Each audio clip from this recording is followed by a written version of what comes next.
நலாஸ் நாட்டு சர்க்கரை நலமுடன் வாழ நலாஸ் இந்தியாவிலேயே நாட்டு சர்க்கரைக்கு ISI முத்திரை மற்றும் அக்மார்க் அங்கீகாரம் பெற்ற ஒரே நிறுவனம். தொடர்புக்கு 9047045000. உலகின் அதிகாரமிக்க நாடுகளில் அமெரிக்கா இப்போது இல்லை என்று அமெரிக்க பொருளாதார நிபுணர் ரிச்சர்ட் வோல்ஃப் தெரிவித்துள்ளார். இது குறித்து அவர் கூறுகையில், இப்போது உலகில் புதிய அதிகார வரிசை உருவாகியுள்ளது. அதற்கு பிரிக்ஸ் அமைப்பு ஒரு முக்கிய காரணம். உலக பொருளாதாரத்தில் G7 அமைப்பை பிரிக்ஸ் பின்னுக்கு தள்ளியுள்ளது. இந்தியா, ரஷ்யா, சீனா மற்றும் பிரிக்ஸ் அமைப்பில் இருக்கும் மற்ற நாடுகளின் பொருளாதாரம் 35% இருக்கிறது. G7 கூட்டமைப்பு நாடுகளின் பொருளாதாரம் 28% இருக்கிறது. பிரிக்ஸ் கூட்டமைப்பின் தலைவராக இந்தியா விளங்குகிறது.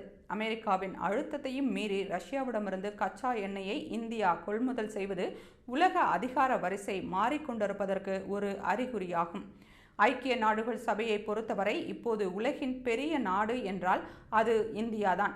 இந்தியாவை அமெரிக்கா அதிகாரம் செய்வது யானையை எலி அதிகாரம் செய்வதை போன்றது. அமெரிக்காவின் இந்த நிலைப்பாடு பிரிக்ஸ் நாடுகளை மேலும் ஒருங்கிணைக்கும், பிரிக்ஸ் அமைப்பை மேலும் பெரிதாக்கும். அமெரிக்காவின் கடன் இப்போது 36 லட்சம் கோடி டாலராக இருக்கிறது. அந்த கடன் மேலும் அதிகரித்தால் அமெரிக்க பொருளாதாரமே சரிய வாய்ப்புள்ளது. உலக மக்கள் தொகையில் 4.5% மக்களை மட்டுமே கொண்ட ஒரு நாடு மீதமுள்ள 95.5 மக்கள் இருக்கும் நாடுகளை நீங்கள் இதைத்தான் செய்ய வேண்டும் என்று கூறக்கூடாது என்று ரிச்சர்ட் வோல்ஃப் தெரிவித்தார்.